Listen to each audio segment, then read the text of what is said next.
Okay, so today we'll start along with this particular topic that iodized salt is essential.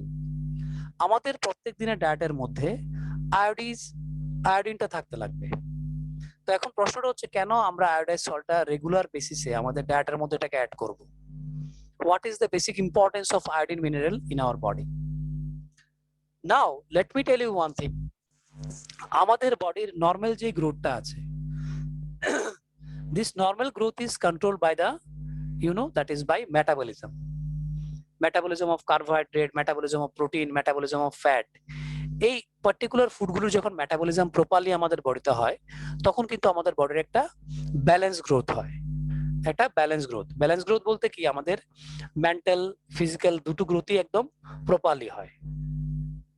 কিন্তু এই আয়োডিনটা যদি আমাদের বডিতে যদি ডেফিসিয়েন্ট থাকে, যতটুকু থাকার কথা ততটুকু যদি না থাকে, তাহলে কি হবে? তাহলে আমাদের বডির মধ্যে থাইরক্সিন হরমোনটা ঠিকভাবে প্রডিউস হতে পারবে না। কারণ এই থাইরক্সিন হরমোনটা প্রডিউস করতে গেলে একটা মিনারেল লাগে এবং সেই মিনারেলটা হচ্ছে গিয়ে iodine. So iodine mineral is essential part of thyroxine hormone. So it is important that we must consume iodized salt, as in turn it is essential for thyroid gland as it controls carbohydrate, protein and fat metabolism. For best balance of growth, deficiency of iodine might cause disease called goiter. কথার অর্থ হচ্ছে গিয়ে আমি তোমাদের তিনটা point বলে দিচ্ছি। তিনটা পয়েন্ট যদি তোমরা দেখো তাহলে তোমাদের জিনিসটা একদম ক্লিয়ার হয়ে যাবে।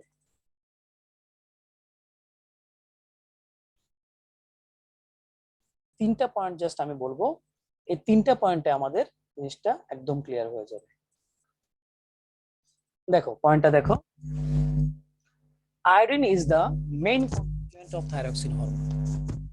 হচ্ছে গিয়ে আয়োডিন যে হরমোনটা আছে এই হরমোনটা তৈরি করতে গেলে আয়োডিন দরকার হয়। If iodine is adequate in our diet, যদি আয়োডিনটা আমাদের ডায়েটের মধ্যে এডিকুয়েট অ্যামাউন্টে থাকে, মানে যতটুকু থাকার কথা ততটুকু যদি আমরা প্রত্যেক দিনের ফুডের সঙ্গে যদি আমরা আয়োডিনটা নেই, then the thyroid gland can perform its function properly. তাহলেই থাইরয়েড গ্ল্যান্ডটা ঠিকভাবে ফাংশন করতে পারবে। That is can produce thyroxine in proper amount. তাহলে প্রপার অ্যামাউন্টে আমাদের যেই থাইরক্সিন হরমোনটা প্রডিউস হওয়ার কথা সেটা প্রডিউস হবে যদি আমাদের বডিতে আয়োডিনের পরিমাণটা বা আয়োডিনের কোয়ান্টিটিটা যদি এডিকুয়েট থাকে, মানে যথেষ্ট পরিমাণে থাকে যতটুকু আমাদের বডির দরকার হয়।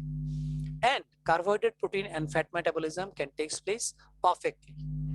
তো যদি থাইরক্সিন হরমোন যদি আমাদের বডিতে প্রপার অ্যামাউন্টে যদি সিক্রেশন হয় বা প্রোডাকশন হয়, তাহলে কিন্তু কার্বোহাইড্রেট, প্রোটিন, ফ্যাট এই ধরনের মেটাবলিজম যেটা আমাদের বডিতে হয়, এই ফুডগুলি নেওয়ার পরে এগুলি যদি মেটাবলিজম না নেয়,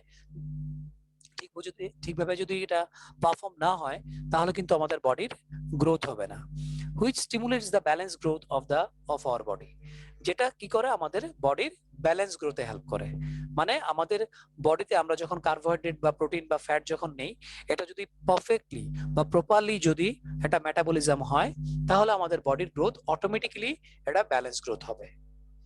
but if there is a deficiency of iodine in our daily diet, কিন্তু যদি আমাদের ডেইলি ডায়েটে যদি আয়োডিন যেই যতটুকু পরিমাণে আমাদের নেওয়া দরকার ততটুকু পরিমাণে যদি আমরা না নেই, যদি এটার অভাব দেখা দেয় আমাদের বডিতে, if there is a deficiency in our body, then the thyroid glands fails to function properly. তাহলে থাইরয়েড গ্ল্যান্ড ঠিকভাবে আর ফাংশন করতে পারে না। কেন? কারণ থাইরক্সিন হরমোনটা ঠিকভাবে আর প্রোডাকশন হয় না। এন্ড গয়টারটা কি? Inflammation in the neck regions. ঘাড়ের দিকের যে রিজিয়নটা আছে যেখানে থাইরয়েড গ্ল্যান্ডটা থাকে, ওই থাইরয়েড গ্ল্যান্ডগুলো ইনফ্লামেটেড হয়ে যায়, মানে ফুলে যায়, সোয়েলিং হয়ে যায়। দেন এন্ড গয়টার মে হ্যাপেন, এটা তাহলে গয়টার হতে পারে। এইবার তোমাদের একটা ইনফরমেশন দিয়ে রাখি, হিমাচল প্রদেশের মতো যে স্টেটগুলো আছে, হিমাচল প্রদেশ, মানালি, ওই সমস্ত জোনে আমরা ম্যাক্সিমাম পরিমাণে গয়টার পেশেন্ট পাই। ওই সমস্ত এলাকার মধ্যে ম্যাক্সিমাম পরিমাণে গয়টার পেশেন্ট পাওয়া যায়। কেন? কারণ ওইখানকার যেই মাটি রয়েছে, ওইখানকার যে সয়েল রয়েছে, সয়েলের মধ্যে দেখা যায় কি there is a deficiency of iodine. যতটুকু পরিমাণে আয়োডিন থাকার কথা ততটুকু পরিমাণে আয়োডিন থাকে না। তো যেহেতু ওইখানে একটা ডেফিসিয়েন্সি রয়েছে আয়োডিনের, তো অটোমেটিক্যালি ওই সমস্ত এলাকার যে সমস্ত লোকজন আছে ওরা যেই ধরনের ডায়েট নেয়, তো ডায়েটের মধ্যে অটোমেটিক্যালি একটা ডেফিসিয়েন্সি দেখা যায় আয়োডিনের। আমরা ত্রিপুরার মধ্যে যারা আছি এখানে কিন্তু গয়টার ডিজিজটা একদম রেয়ার। রেয়ার বলতে কি 200 জনের মধ্যে 300 জনের মধ্যে যদি একজন হয়, মানে রেয়ার পার্সেন্টেজ। কেন? কারণ আমাদের মাটির মধ্যে কিন্তু প্রচুর পরিমাণে আয়োডিন মিনারেলস আছে, এবং এই মাটির মধ্যে যেই ক্রপ প্রোডাকশন হয় এই ক্রপটা যখন আমরা কনজিউম করি তখন অটোমেটিক্যালি কিন্তু কারোর আর তখন এই ডেফিসিয়েন্সিটা থাকে না। তাছাড়া আমরা আমাদের যেটা টেবল সল্ট যেটা বলি, আয়োডাইজ সল্ট, টাটা সল্ট যেটা, সেটা আমরা রেগুলারলি কিন্তু আমরা ফুডের সঙ্গে কনজিউম করছি। তো ইন দ্যাট কেস দেখা যায় কি আমাদের মধ্যে সেই আয়োডিনের যতটুকু পরিমাণে থাকা দরকার ততটুকু পরিমাণে আমাদের বডিতে আয়োডিন থাকে। এজন্য আমাদের থাইরক্সিন হরমোনটা ঠিকভাবে সিক্রেশন হয়। ইভেন আমাদের কার্বোহাইড্রেট প্রোটিন ফ্যাট মেটাবলিজমটা পারফেক্টলি হয় আমাদের বডিতে। So this is all about the importance of iodine in hour diet. এতটুকু অব্দি ক্লিয়ার? এতটুকু অব্দি ক্লিয়ার? অর্পিতা, রূপশ্রী, সুমেধা? ওকে, অর্পিতার ক্লিয়ার। Yes, sir. ওকে, রূপশ্রী ক্লিয়ার? Yes, sir. ওকে বাবা, ওকে। এইবার আমরা নেক্সট পার্টে আসছি। নেক্সট পার্টটা হচ্ছে আমাদের অ্যাবাউট ডায়াবেটিস। আচ্ছা, ডায়াবেটিস ব্যাপারটা কি? ডায়াবেটিসটা হচ্ছে গিয়ে আমরা জানি কি ইনসুলিন একটা হরমোন সিক্রেশন হয় প্যানক্রিয়াস থেকে, আর এই হরমোনটা আমাদের বডিতে যখন ব্লাডের মধ্যে গ্লুকোজ লেভেলটা বেড়ে যায় তখন ওই গ্লুকোজ লেভেলটাকে কন্ট্রোল করে। তখন দেখা যায় কি ওই গ্লুকোজ লেভেলটাকে কন্ট্রোল করে।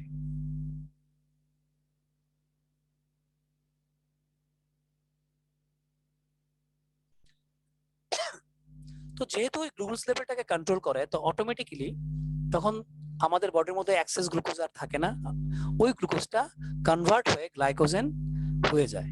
যেটা আমি এর আগের স্লাইডে তোমাদের বলেছিলাম। এই যে দেখো, ইনসুলিনটা কি করে, এক্সেস গ্লুকোজটাকে গ্লাইকোজেনে কনভার্ট করে দেয়, আর সেটা আমাদের লিভার আর মাসেল সেলস এর মধ্যে গিয়ে এটা জমা হয়, এটা স্টোর হয়ে যায়।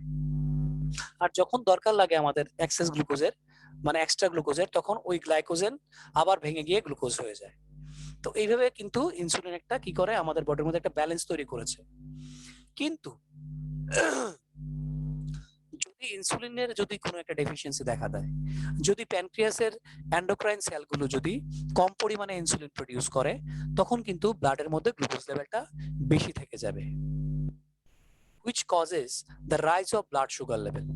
এতে ব্লাড সুগার লেভেলটা বেড়ে যাবে। তো ওইটাকে যেহেতু আমাদের বডি সাফিসিয়েন্ট অ্যামাউন্টে আর ইনসুলিন প্রডিউস করতে পারে না, যেহেতু আমাদের বডি সাফিসিয়েন্ট অ্যামাউন্টে আর ইনসুলিন প্রডিউস করতে পারে না, তখন কি করা হয়, তখন পেশেন্টকে এক্সটার্নালি মানে ইনজেকশন দিয়ে ইনসুলিন নিতে লাগে। ইনসুলিনটা দেখবে সবসময় থাইয়ের মধ্যে অথবা পেটের চামড়ার ঠিক নিচে, পেটের যে কোনো জায়গার একটা চামড়ার ঠিক নিচে ইনসুলিন ইনজেকশনটা নেওয়া হয়। কেন? কারণ ব্যাপারটা হচ্ছে কি ইনসুলিনকে আমরা অরালি নিতে পারবো না, আমরা এটা মুখ দিয়ে নিতে পারবো না। যেহেতু এটা একটা হরমোন, তাহলে এটাকে ইনজেক্ট করলে কি হবে, এটা ডাইরেক্টলি ব্লাডের মধ্যে এটা মিক্স আপ হবে, আর ব্লাডের মধ্যে মিক্স আপ হয়ে অটোমেটিক্যালি গিয়ে ব্লাড সুগার লেভেলটাকে কমিয়ে দেবে। আর এই যে ইনসুলিনটা বানানো হয়, যেটা আমরা বাজারে কিনতে পাই, এই ইনসুলিনটা কিন্তু হিউম্যান ইনসুলিন না, এটা অন্য কোনো ম্যামালস থেকে, যেমন ধরো ঘোড়া থেকে, বা ধরো গাধা থেকে, বা ধরো শুকর মানে পিগ থেকে, এগুলি এই ইনসুলিনটা কালেক্ট করা হয়। কালেক্ট করে এটাকে কোম্পানি এটাকে ম্যানুফ্যাকচার করে, আলাদা করে এটাকে রিফাইন করে বায়োটেকনোলজিক্যাল প্রসেসে নতুন করে জেনেটিক্যালি ইঞ্জিনিয়ার্ড ইনসুলিন তৈরি করে, যেটা পেশেন্টরা ইন জেনারেল যেটা নেয়। তো ওই ইনসুলিন হরমোনটা কি করে, ওই ইনসুলিন হরমোনটা ওই যে এক্সেস গ্লুকোজ বা এক্সেস সুগার যেটা ব্লাডের মধ্যে থাকে সেটাকে অটোমেটিক্যালি আবার ওই গ্লাইকোজেনে কনভার্ট করে দেয়। তো এই জন্য ডায়াবেটিক পেশেন্টদের সবসময় ইনসুলিন নিতে লাগে। তবে ইনসুলিন নেওয়ার একটা ব্যাপার আছে। ধরো একটা লোকের ব্লাড সুগার হচ্ছে কি 120 বা 130 বা 140, তখন মেডিসিনে এটা কভার আপ হয়ে যায়, 180 অব্দি মেডিসিনে কভার আপ হয়ে যায়। কিন্তু যখন 180-র উপরে যখন সুগার লেভেলটা যায় তখন আর মেডিসিনে কোনো কাজ হয় না, তখন রেগুলার বেসিসে 2 বেলা করে ইনসুলিন অ্যাডমিনিস্টার করতে হয়, মানে ইনসুলিন নিতে লাগে, না হলে এই লোকটার অনেক ধরনের কমপ্লিকেশনস দেখা দিতে পারে। ব্লাড সুগার লেভেল যদি হাই থাকে তাহলে ব্লাড প্রেশার বেড়ে যেতে পারে, হার্টের উপরে প্রেশার পড়তে পারে, বা অন্যান্য organ like for example kidney failure হতে পারে। তো সুগার থেকে বিভিন্ন টাইপের ডিজিজ হতে পারে। তো ওই জন্য এটাকে কন্ট্রোল করার জন্য ইন্টারনালি অ্যাডমিনিস্টার করা হয় ইনজেকশন দিয়ে ইনসুলিনটাকে। So this is all about the diabetes. এতটুকু অব্দি ক্লিয়ার ডায়াবেটিস অব্দি? Yes, sir. Okay, fine.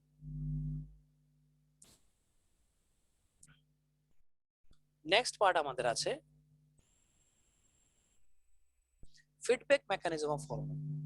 Feedback মেকানিজমটা কি অ্যাকচুয়ালি? এটা খুব মজাদার একটা ইন্টারেস্টিং একটা ঘটনা। ফিডব্যাক মেকানিজম হচ্ছে গিয়ে আমাদের বডিতে যখন দরকার তখনই হরমোন সিক্রেশন হবে, তখনই কাজ করবে, তারপর সুইচ অফ হয়ে যাবে। যেমন তোমরা হয়তোবা ফিজিক্সে পড়েছো যে একটা একটা সার্কিট থাকে, একটা ইলেকট্রিক্যাল সার্কিট থাকে। যখন আমরা সুইচটা অন করি তখন সার্কিটটা ক্লোজ হয়, তখন বাল্বটা গ্লো করে।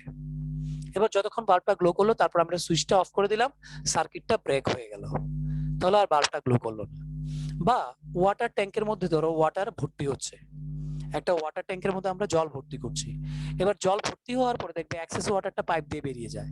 তার মানে কি, এটা লেভেল ইন্ডিকেট করে যে আলটিমেটলি একদম ফুল লেভেলে ট্যাঙ্কির মধ্যে জলটা ভর্তি হয়ে গেছে। ঠিক আছে, এটা ফুল লেভেলে জলটা ভর্তি হয়ে গেছে, এই জিনিসটা দেখা যায়। তো এতে আমরা একটা জিনিস বুঝতে পারি, যে আলটিমেটলি হরমোন আমাদের বডিতে ততক্ষণ অব্দি কাজ করবে যতক্ষণ দরকার, দরকার ছাড়া কিন্তু হরমোন কাজ করবে না। ওকে, so secretion of a particular hormone in our body is done in precise quantities and at right time, which is regulated by feedback mechanism. Just hold on.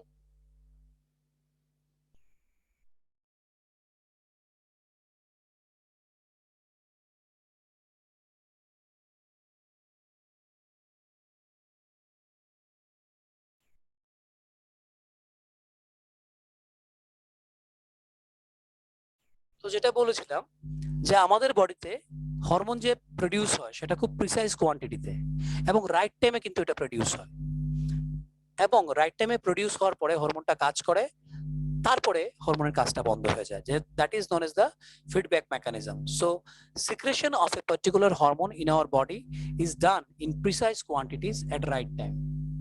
খুব কম পরিমাণে হয়, প্রিসাইজ কোয়ান্টিটিতে হয়, এবং এটা রাইট টাইমে হয়।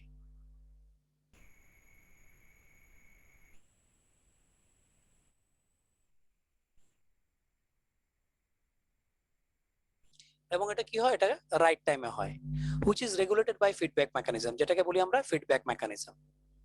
তো এবার কি হচ্ছে দেখো ব্যাপারটা, sugar level for example, sugar লেভেলটা বাড়লো আমাদের বডিতে, ব্লাডের মধ্যে সুগার লেভেলটা বেড়েছে, sugar level in the blood rises.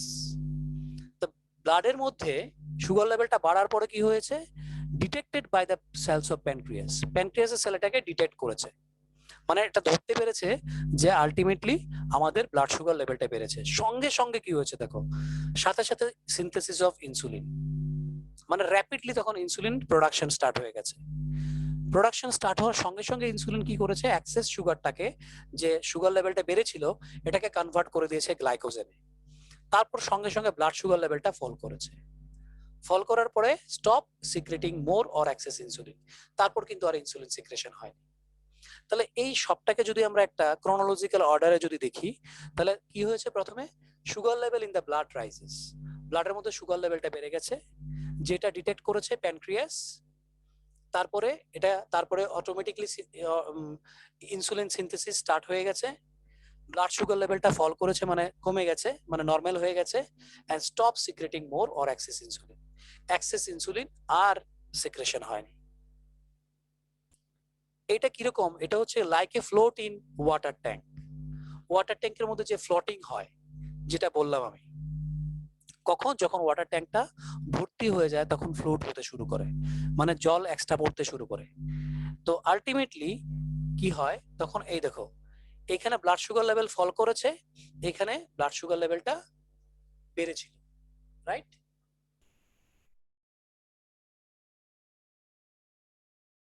এখানে ব্লাড সুগার লেভেলটা বেড়েছিল, জাস্ট হোল্ড অন।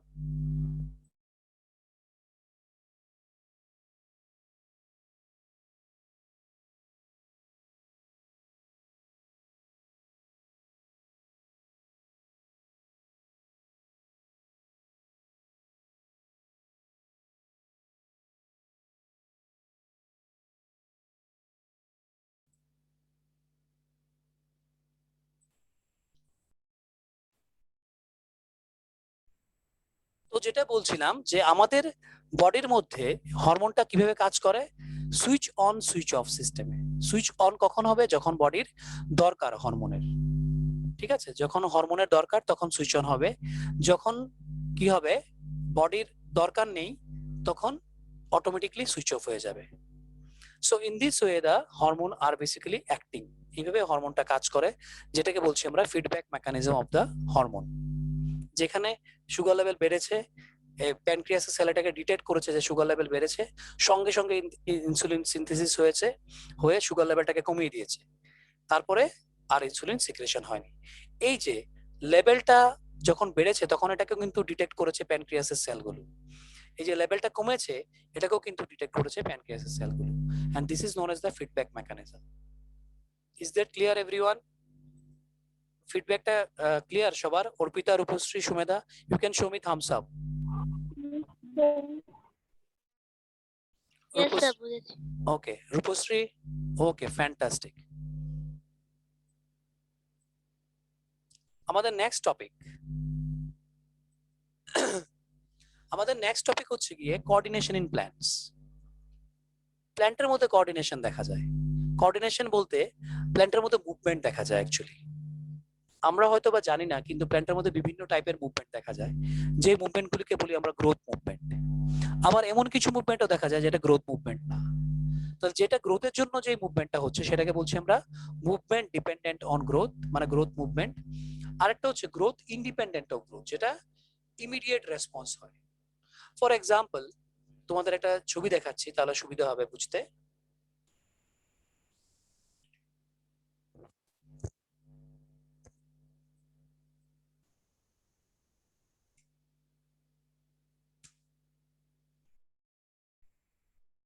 স্যার, তুমি এখন কিছু বলেছো?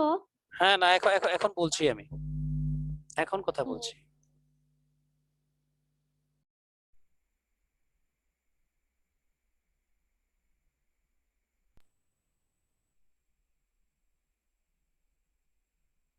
এই দেখো, সবাই দেখতে পাচ্ছ এই ছবিটা? Yes sir. ওকে, এটা হচ্ছে লজ্জাবতী গাছ, তোমরা সবাই চিনো। এটা সায়েন্টিফিক নাম হচ্ছে মাইমুসা পুডিসা। আর সেনসিটিভ প্ল্যান্ট বলতে পারি টাচ মি নট, তারপর হচ্ছে ছুঁইমুই, অনেকগুলো নাম এটা আমাদের কাছে পরিচিত।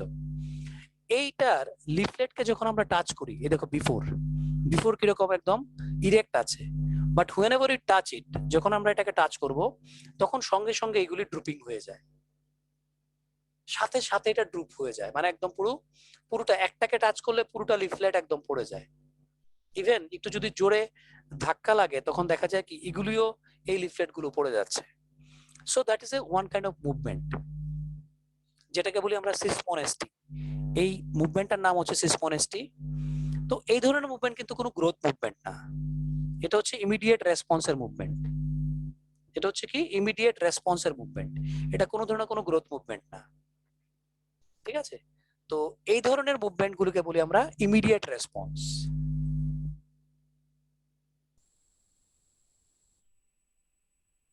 এটাকে বলি আমরা কি, এই দেখো, immediate response to stimulus. Stimulus কি এখানে, এখানে স্টিমুলাসটা হচ্ছে কি touch, drooping of leaves of touch-me-not plant on touching it.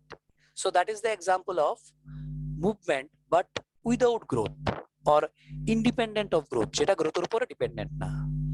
এইবার গ্রোথের উপরে ডিপেন্ডেন্ট এমন অনেকগুলো মুভমেন্ট রয়েছে, যেখানে প্ল্যান্টের গ্রোথ তখনই হবে যেদিকে স্টিমুলাসটা কাজ করবে। প্ল্যান্টের গ্রোথটা মানে প্ল্যান্টের পার্টটা ওইদিকে মুভ করবে যেদিকে স্টিমুলাসটা থাকবে, যেটাকে বলি আমরা ডাইরেকশনাল স্টিমুলাস। সো যেটাকে আমরা নাম দিয়েছি কি, গ্রোথ মুভমেন্টের একটা নাম হয়েছে ট্রপিক মুভমেন্টস, যেটাকে আমরা কি বলছি, directional movements in response to stimulus. Directional movement কথাটা মানে কি, যেদিকে স্টিমুলাসটা থাকবে কি বলেছি, যেদিকে স্টিমুলাসটা থাকবে দেখা যাবে কি প্ল্যান্টের পার্টটা ঠিক ওইদিকেই মুভ করছে। যেদিকে থাকবে, যেদিকে স্টিমুলাসটা থাকুক না কেন, সেটা ওয়াটার হোক, সেটা সানলাইট হোক, সেটা গ্রেভিটেশনাল ফোর্স হোক, সেটা কোনো কেমিক্যাল সাবস্টেন্স হোক, সেটা কোনো সলিড অবজেক্ট হোক, দেখা যাবে কি প্ল্যান্ট পার্টটা ঠিক ওইদিকে মুভ করছে। খুব মজার এই জিনিসটা, এটাকে বলছি আমরা growth movement due to directional stimulus. মানে যেই ডিরেকশনে স্টিমুলাসটা কাজ করবে মুভমেন্টটা ঠিক ওইদিকেই হবে, মানে প্ল্যান্টের গ্রোথটা ঠিক ওইদিকেই হবে। ফার্স্ট অফ অল ফটোট্রপিজম, প্রথম যেই মুভমেন্টটা, এটার নাম হচ্ছে ফটোট্রপিজম। তোমরা নিশ্চয়ই বুঝতে পারছো ফটোট্রপিজম মানে হচ্ছে মুভমেন্ট টুয়ার্ডস লাইট, মানে প্ল্যান্টের পার্টটা কোন দিকে মুভ করবে, টুয়ার্ডস লাইট মুভ করবে। আমি এখনই দেখাচ্ছি তোমাদের, একটা ডায়াগ্রাম দেখিয়ে বুঝিয়ে দিচ্ছি। জিওট্রপিজম, জিও কথাটা মানে হচ্ছে গিয়ে গ্রেভিটেশনাল ফোর্স থেকে এসছে, সো মুভমেন্ট টুয়ার্ডস গ্রেভিটি। এখানে দেখা যায় কি প্ল্যান্টের পার্টটা কোন দিকে মুভ করছে, টুয়ার্ডস দ্য গ্রেভিটি, গ্রেভিটির দিকে এটা মুভ করছে। Then chemotropism, movement towards chemicals or growth of pollen tube towards ovule. যখন একটা একটা ফ্লাওয়ারের পলেন গ্রেইন যখন স্টিগমার উপরে পড়ে, তোমরা ক্লাস 6 বা 7 পড়েছিলে হয়তোবা, যে ফ্লাওয়ারের মধ্যে পলিনেশন হয়। পলিনেশন কি রকম, ফ্লাওয়ারের যে ফিমেল পার্টটা আছে স্টিগমা, ওই স্টিগমার উপরে পলেনটা পড়ে, মানে যেটা মেল গ্যামেট, এটা পড়ার পরে ভেতরে একটা টিউব ফর্মেশন হয়। এই টিউবটা ফর্মেশন হয় কারণ পলেন গ্রেইনস এর মধ্যে কেমিক্যাল রয়েছে, ইভেন স্টিগমার বেডের মধ্যেও কেমিক্যালস রয়েছে, এবং এই কেমিক্যালটার জন্য এই পলেন টিউবটা জার্মিনেট হয়। So that is a growth movement. Hydrotropism, hydrotropism হচ্ছে মুভমেন্ট টুয়ার্ডস ওয়াটার। প্ল্যান্টের রুটটা সবসময় কোন দিকে গ্রো করে, টুয়ার্ডস দ্য ওয়াটার রিসোর্স, এটাকে বলছি আমরা হাইড্রোট্রপিজম। আরেকটা রয়েছে, আরেকটা নাম হচ্ছে গিয়ে কি, that is call haptotropism or thigmotropism. Haptotropism or thigmotropism হচ্ছে এমন একটা প্রসেস, যেই প্রসেসে কোন একটা সলিড অবজেক্টকে পেলেই দেখা যায় প্ল্যান্টের পার্টগুলো মুভ করতে শুরু করেছে এদিকে। আমরা ছবিগুলো একটু দেখে নিচ্ছি। এই দেখো, এটা হচ্ছে phototropism, bending of plant towards light. প্ল্যান্টের যে শুট পার্টটা, মানে উপরে যে পার্টটা রয়েছে যেটাকে বলি আমরা শুট পার্ট, শুট পার্টটা সবসময় কোন দিকে গ্রো করে, towards the source of light. যেদিকে সোর্স অফ লাইট থাকবে ওইদিকে এটা ব্যান্ড করবে। So bending of plant parts towards the source of light, that is known as the phototropism. তারপরে দেখো, এই যে এটা হচ্ছে হাইড্রোট্রপিজম। প্ল্যান্টের রুটটা দেখো কোন দিকে গ্রো করছে, এই যে ওয়াটার রিসোর্স এখানে রয়েছে, এখানে ওয়াটার রিসোর্স রয়েছে, রাইট?